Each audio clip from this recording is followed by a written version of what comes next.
Per day എത്ര ഹവേഴ്സിൻ്റെ class വരും എന്നുള്ളത് നോക്കുക. അറ്റ്ലീസ്റ്റ് 2 to 3 ഹവേഴ്സിൻ്റെ ക്ലാസ് ഡെഫിനറ്റ്ലി നിങ്ങൾക്ക് ഉണ്ടായിരിക്കും ഓരോ ദിവസവും. ഇനിയിപ്പോൾ നമുക്ക് ഓൾറെഡി പൊളിറ്റിയുടെ 2 ഹവേഴ്സിൻ്റെ ക്ലാസ് കഴിഞ്ഞു. ഇനിയിപ്പോൾ ഉണ്ടാവുക കേരള ഹിസ്റ്ററിയുടെ ആയിരുന്നു, അത് 1.5 ഹവേഴ്സിൻ്റെ ക്ലാസ് അതും ഉണ്ടാവും. ഞാൻ പറയുന്നത് ഡെയിലി ബേസിലാണ് കേട്ടോ. 2 ക്ലാസ്സുകൾ വരുന്ന ദിവസം പോലും അത്രയും ക്ലാസ്സുകൾ നിങ്ങൾക്ക് ഉണ്ടായിരിക്കും. അപ്പോൾ നിങ്ങൾ ചോദിക്കും അതൊരു ബേർഡൻ അല്ലേ എന്ന്. തീർച്ചയായിട്ടും ചില ആൾക്കാർക്ക് ഒരു ബേർഡൻ ആയിരിക്കാം. ബട്ട് നിങ്ങൾ അങ്ങനെ ഓടി എത്തണം. ഞാനത് പറയാം, അതെങ്ങനെ എത്തണം എന്നുള്ളത് ഞാൻ പറയാം. ഓക്കെ, അപ്പോൾ ഈ രൂപത്തിലായിരിക്കും ക്ലാസ്സുകൾ പോകുന്നത്.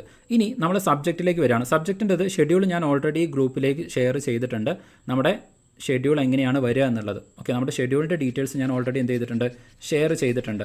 ഓക്കെ, അതായത് മൊഡ്യൂൾ വൈസ് ആയിട്ട് നമ്മൾ എങ്ങനെയാണ് കംപ്ലീറ്റ് ചെയ്യാൻ വേണ്ടിയിട്ട് പോകുന്നത് എന്നുള്ളത്. ഇനി അഡീഷണൽ ക്ലാസ്സുകളെ കുറിച്ചിട്ടും ക്ലാസ്സുകളിലെ സബ്ജക്റ്റുകൾ ഏതായിരിക്കും എന്നുള്ളതും കൂടെ ഞാൻ ജസ്റ്റ് ഒന്ന് ക്ലിയർ ചെയ്യണം. ഓക്കെ, ജസ്റ്റ് ഒന്ന് ക്ലിയർ ചെയ്യാണ് ഏതൊക്കെ സബ്ജക്റ്റുകളായിരിക്കും വരുന്നത് എന്നുള്ളത്. ഓക്കെ, അപ്പോൾ സബ്ജക്റ്റുകളുടെ കേസുകൾ നിങ്ങൾ നോക്കുകയാണെന്നുണ്ടെങ്കിൽ എല്ലാ ദിവസവും മോർണിംഗ് ഞാൻ ഓൾറെഡി പറഞ്ഞല്ലോ ഒരു 10 AM സ്ലോട്ട് ഉണ്ടായിരിക്കും. ഓക്കെ, ഈ 10 AM സ്ലോട്ട് എല്ലാ ദിവസവും നിങ്ങൾ നോക്കുകയാണെങ്കിൽ പൊളിറ്റി ആയിരിക്കും. ഓക്കെ, പൊളിറ്റി ഇമ്മീഡിയറ്റ്ലി കംപ്ലീറ്റ് ചെയ്യാൻ വേണ്ടിയിട്ടായിരിക്കും നോക്കുന്നത്. ഓക്കെ, ഇമ്മീഡിയറ്റ്ലി പൊളിറ്റി നമ്മൾ കംപ്ലീറ്റ് ചെയ്യാൻ വേണ്ടിയിട്ടാണ് നോക്കുന്നത്.